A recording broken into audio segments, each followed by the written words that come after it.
Welcome back to Movie Minute, the channel where we give you quick and concise recaps of your favorite films in just a few short minutes. In this episode, we'll be taking a deep dive into one of the most visually stunning and emotionally powerful films of recent years, The Revenant. The film's opening scene shows Hugh Glass, Leonardo DiCaprio, telling his son Hawk, Forrest Goodluck, in an Indian language, Pawnee, that he must fight as long as he can catch his breath. Images of Glass with his Pawnee wife and son, his house being set on fire, and him holding his wife in his arms appear as we hear Glass' voice. Glass and Hawk are stalking elk with the other men in their hunting party as they walk through a river. In rural Missouri, they are camping next to a river with other fur traders. Domhnall Gleeson plays their captain, Andrew Henry. A tribe of local natives known as Arikara Indians, or Ree, attack the hunting party. The men respond with rifle fire. One of his men saves Glass after he is attacked and nearly choked to death. To make their escape, a few men gather their supplies and furs in front of a boat. The men begin a trek overland to Fort Kiowa after abandoning their boat. Because Hawk, Tom Hardy, is half Indian on his mother's side, John Fitzgerald, Hawk, attacks him because of his race. However, Glass quickly stands in for his son and tells him not to attack Fitzgerald. Glass comes across a grizzly bear and her cubs while hunting in the woods, and the larger bear quickly attacks him.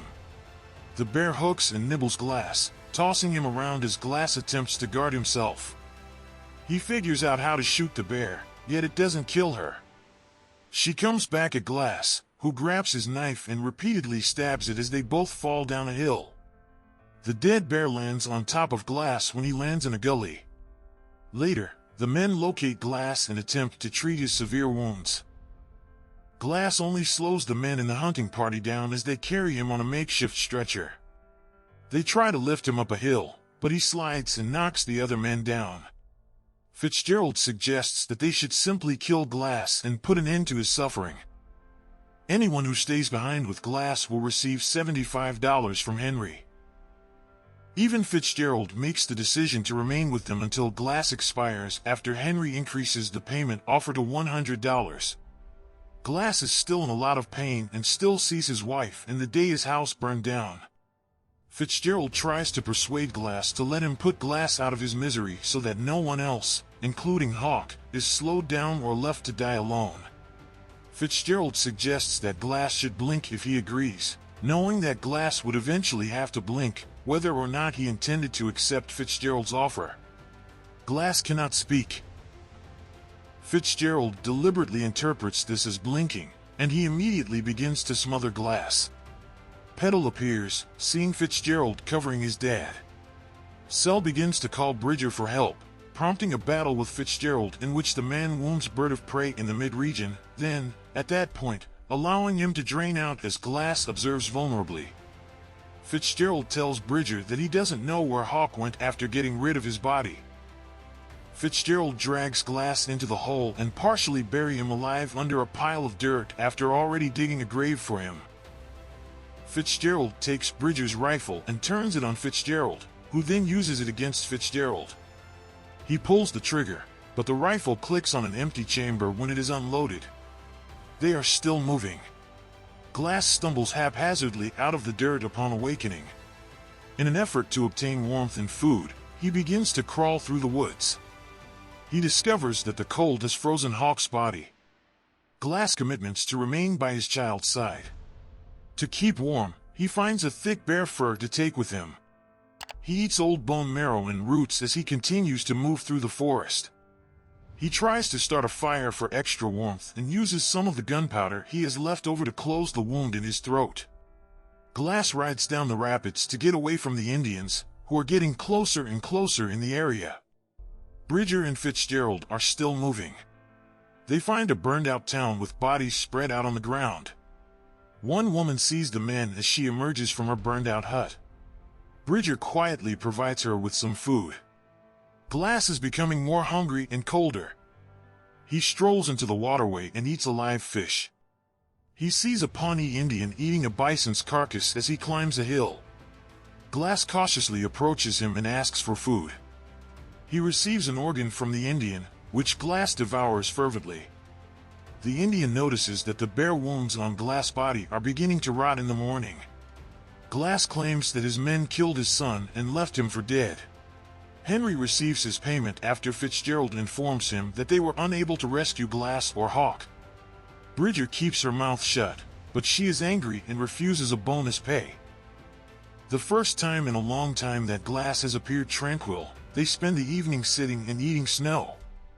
The Indian builds a quick sweat lodge out of materials and places a shivering Glass inside. Glass hears his wife's voice and sees himself walking toward Hawk before they hug in an old church. Glass wounds are treated during a ritual by the Pawnee. He sees the Indian being hanged by the French fur trappers shortly after. When he breaks into their camp, he sees one of the men rape a woman. Powaka, or Malon-Nekeko, is it? Powaka is freed after Glass holds the rapist at gunpoint. After that, Glass takes a horse and lets the others loose. He rides to a location in the woods where he makes a fire for himself. The tribe that is looking for Powaka starts attacking in the morning. Before getting on his horse and leaving, Glass uses his rifle to stop them. Glass and his horse fall over the edge of a cliff as the tribe rides up to him on their horses. Glass sustains additional injuries after the horse dies. He cuts the horse open, removes its organs, and bunks inside its carcass for warmth as night falls and the temperature drops. He leaves the body and moves to a snow cave when he wakes up.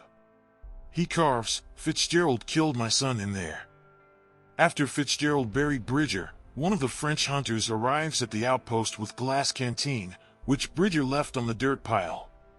Henry leads a search party through the woods, believing he stole it from Hawk. They discover Glass there, limping toward them. He is brought back to the outpost, but Henry uses his rifle to confront Bridger, beating the young man to the ground and putting him in the stockade. Henry is persuaded by Glass that Bridger is innocent because he was only acting in accordance with instructions.